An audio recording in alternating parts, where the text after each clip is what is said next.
is through the concept of the big lie. And hey everyone, welcome back to Critical Coverage Channel. Today we're breaking down Senator Bernie Sanders' fiery response to Donald Trump's congressional address. Sanders didn't hold back. He called out Trump's big lie strategy and accused him of distracting the public with falsehoods instead of addressing the real issues facing working Americans. Stick around because this one is packed with major takeaways. And if you haven't already, hit that subscribe button so you don't miss out on more deep dives like this. Senator Sanders opened by slamming Trump's use of what he called the big lie. Is through the concept of the big lie, and boy, did we hear that tonight. You say something that is grossly false, say it over and over again, and have right-wing social media blast it out endless times until people actually believe it. And then, rather than address the real issues facing the American people, the struggles that the American people are facing, we find ourselves wasting endless amounts of time discussing Trump's absurdities. The idea is simple: say something that is blatantly false, repeat it endlessly, and get right-wing media to blast it out until people start to believe it. According to Sanders, Trump has used this tactic over and over again to manipulate public opinion. A few examples Sanders pointed out: Trump's claim that the 2020 election was stolen, that the January 6th insurrection was a day of love, and that millions of undocumented immigrants vote in U.S. elections. All of these, Sanders says, are outright lies. Let me just give you a very few examples.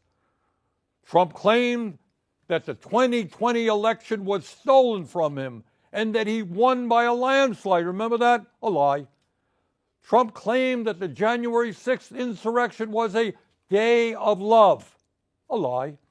Trump has claimed that millions of undocumented people voted and do vote in American elections. A lie. Trump has claimed that climate change is a hoax originating in China. A lie. Trump has claimed that Ukraine started the horrific war with Russia. A lie.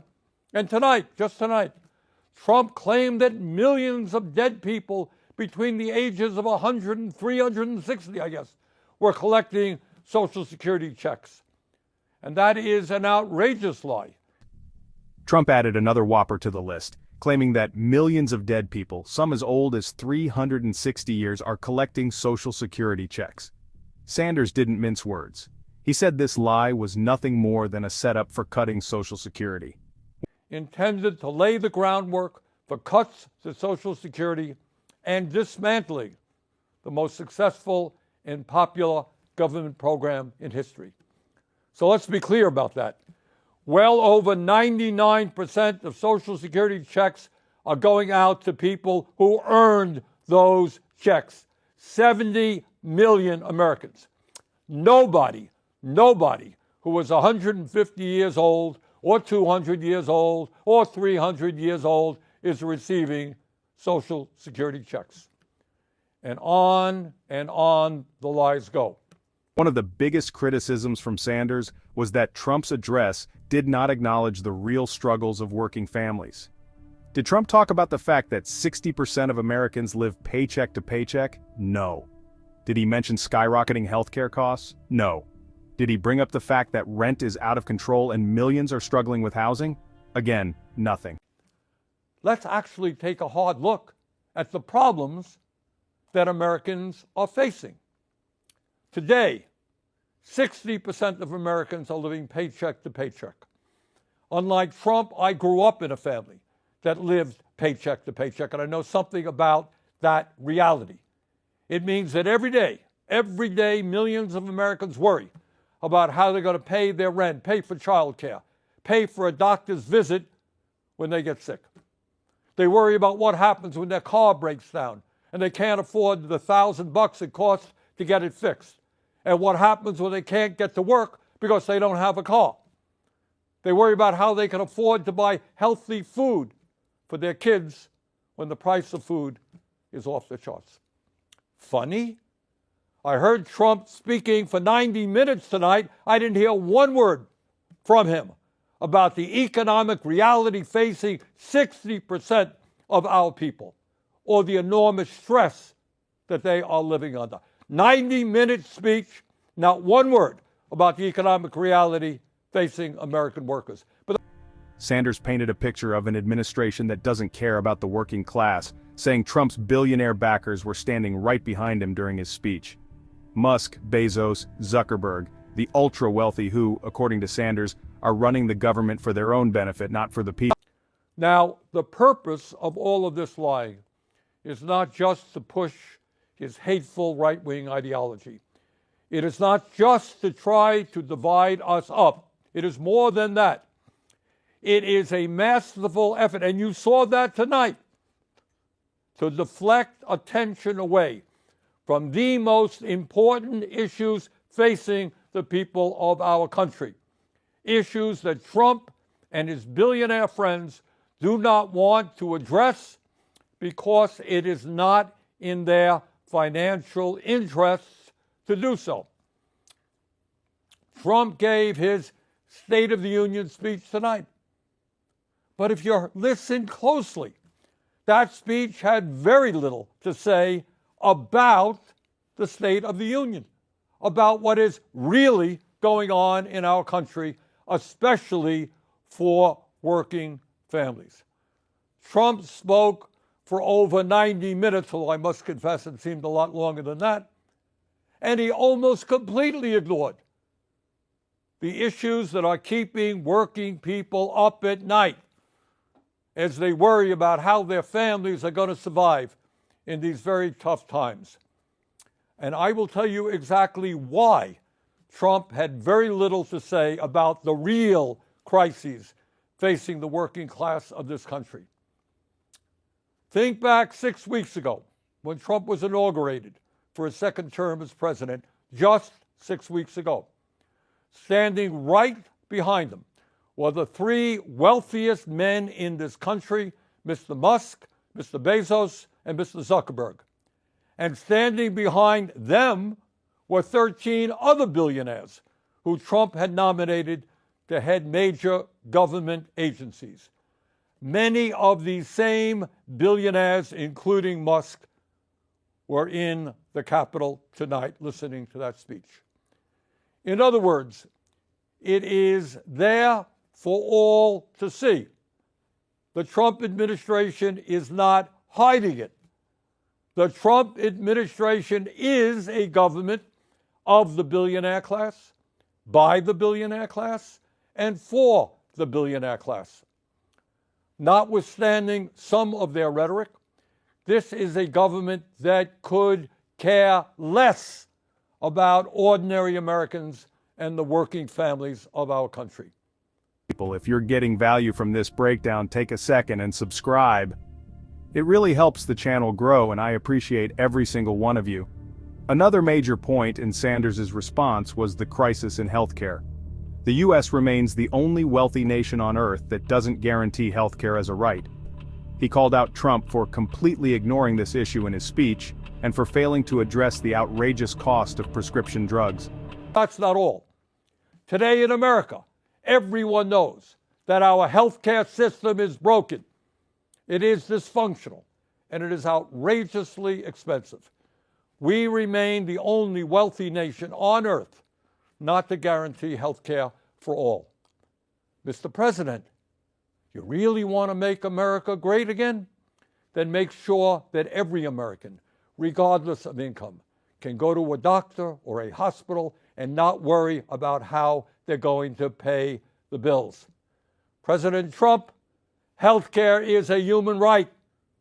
I didn't hear one word from you, not one word, over 90-minute speech, not one word from you about the health care crisis that is impacting many, many millions of our people. Nor did I hear you say why we pay by far the highest prices in the world for prescription drugs, sometimes 10 times more than the people in other countries, and why 1 out of 4 Americans are unable to afford the prescriptions their doctors prescribe. Not one word about the outrageously high cost of prescription drugs. Mr. President, we have nearly 800,000 Americans who are homeless, Over 20 million of our people spend more than half of their limited income on housing. We have a major housing crisis in America. Everyone knows it, apparently, except you, because in your speech tonight, I didn't hear you mention the housing crisis. Sanders also took aim at economic inequality. The 3 richest men in America now own more wealth than the bottom half of society, 170 million Americans. And yet, Trump's policies continue to favor tax cuts for the wealthy, while working people struggle. Today in America, we have more income and wealth inequality than we've ever had. 3 richest people in America, the folks Trump invited to stand behind him at his inauguration, now own more wealth than the bottom half of our society, 170 million Americans. Did anyone out there hear one word from the President of the United States on that enormously important issue, which gets to the very fabric of our society? So few owning so much while so many people suffer. And here's something else the President forgot to discuss. Not only is our life expectancy 4 years lower than other wealthy countries, the bottom 50% in this country, the working class of America, on average, live 7 years shorter lives than the top 1%. Got that? In other words, being poor or working class in this country today is a death sentence. Did you hear any discussion tonight as to why so many of our people are living shorter lives than they should?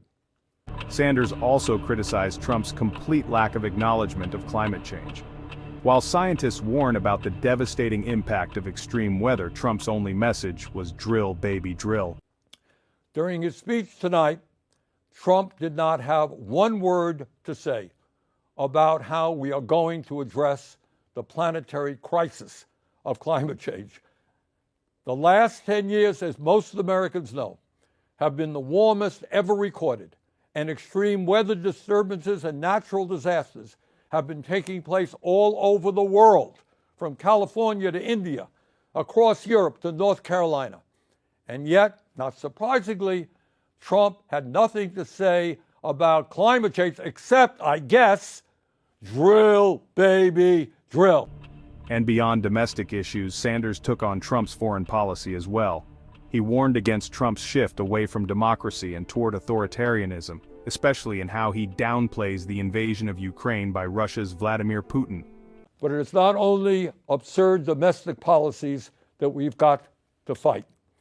For the first time in our 250-year history, we have a president who is turning his back on democracy and allying us with authoritarianism. No, we must not abandon the people of Ukraine who were invaded by the Russian dictator Vladimir Putin. We must always stand for democracy, not dictatorship. Sanders ended his response with a message of unity, saying that the billionaire class may have power, but the people have the numbers.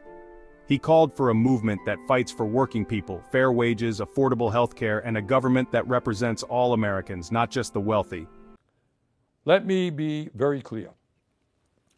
Regardless of where Trump is taking this country, here's what I think and what I believe the American people want us to do. They want us to end a corrupt campaign finance system. Well, golly gee, I didn't hear Mr. Trump talk about that tonight. A corrupt campaign finance system which allows a handful of billionaires to buy elections. It is beyond crazy that someone like Elon Musk can contribute over $270 million to help get Trump elected, and then he gets to run the government. It is absurd that any member of Congress who stands up to Netanyahu's brutal war in Gaza can expect to be opposed by millions of dollars in campaign contributions coming from AIPAC. The American people want us to end this disastrous Citizens United Supreme Court decision and move to the public funding of elections. Democracy is supposed to be about one person, one vote, not billionaires buying the political candidates of their choice. And further, no, we should not be giving tax breaks to billionaires. That's not what we should be doing. We must demand that the wealthiest people in this country start paying their fair share of taxes. We must raise the federal minimum wage of $7.25 an hour to a living wage of at least $17 an hour. We must make it easier for workers to join trade unions, grow the union movement, and prevent corporations from violating labor laws with impunity by passing the PRO Act, legislation that I will be introducing tomorrow. No, we are not going to cut Social Security. Quite the contrary. We must expand Social Security benefits and extend its solvency for the next 75 years by scrapping the cap that allows a billionaire to pay the same amount into Social Security as a truck driver. Too many of our seniors are hurting today for us to be talking about cutting Social Security. Over 20% seniors in this country living on $15,000 a year or less. Further, instead of making massive cuts to Medicaid, we must join every other major country in guaranteeing health care to all of our people through a Medicare for All single-payer program. We must also take on the greed of the pharmaceutical industry, get them to charge us what they charge other countries, reducing prescription drug prices by 50%. And at a time of a terrible housing crisis in Vermont and in every area of our country, we must build at least 4 million units of low-income and affordable housing, stop corporate landlords from jacking up rent prices, and establish a cap on rent. In a competitive global economy, we need the best educated workforce in the world. All of our young people must have the ability to get a higher education by making public colleges, trade schools, and universities tuition-free and canceling student debt. Yes, we can create millions of good-paying jobs by combating climate change and moving our energy system away from fossil fuels and into sustainable energy. You know, I heard a lot of talk about freedom tonight from Mr. Trump. Well, in a free society, we must absolutely guarantee that it is the women of America who control their own bodies, not the local, state, or federal governments. Now, I know, because I've heard from many of you, that there are a lot of people out there who are feeling angry and frustrated at what's going on here in Washington, D.C. And some of you may feel a bit hopeless. So let me say this. At this particular moment in history, despair is not an option. Giving up is not acceptable. And none of us have the privilege of hiding under the covers. The stakes are just too high.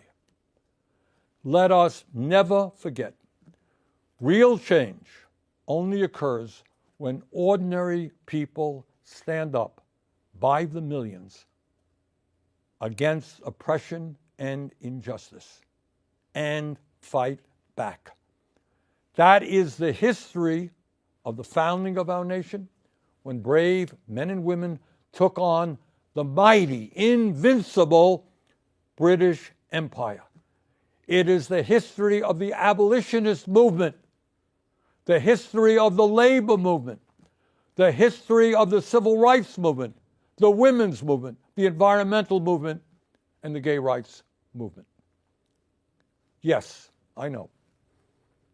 The oligarchs are enormously powerful. I deal with them every day. I know that. Yes, they have endless amounts of money.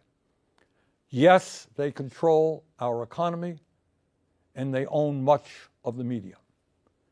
They have enormous influence over our political system. But from the bottom of my heart, I am convinced that they can be beaten.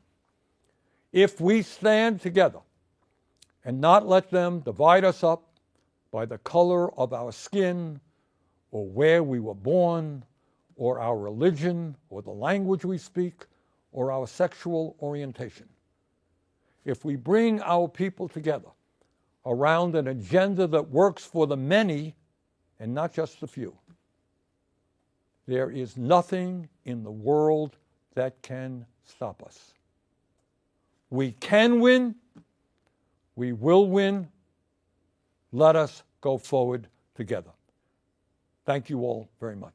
What do you think about Sanders' response? Was he right to call out Trump? Drop a comment below. I'd love to hear your thoughts. And if you haven't already, hit that subscribe button so we can keep bringing you in-depth coverage on the issues that matter. Thanks for watching, and I'll see you in the next one.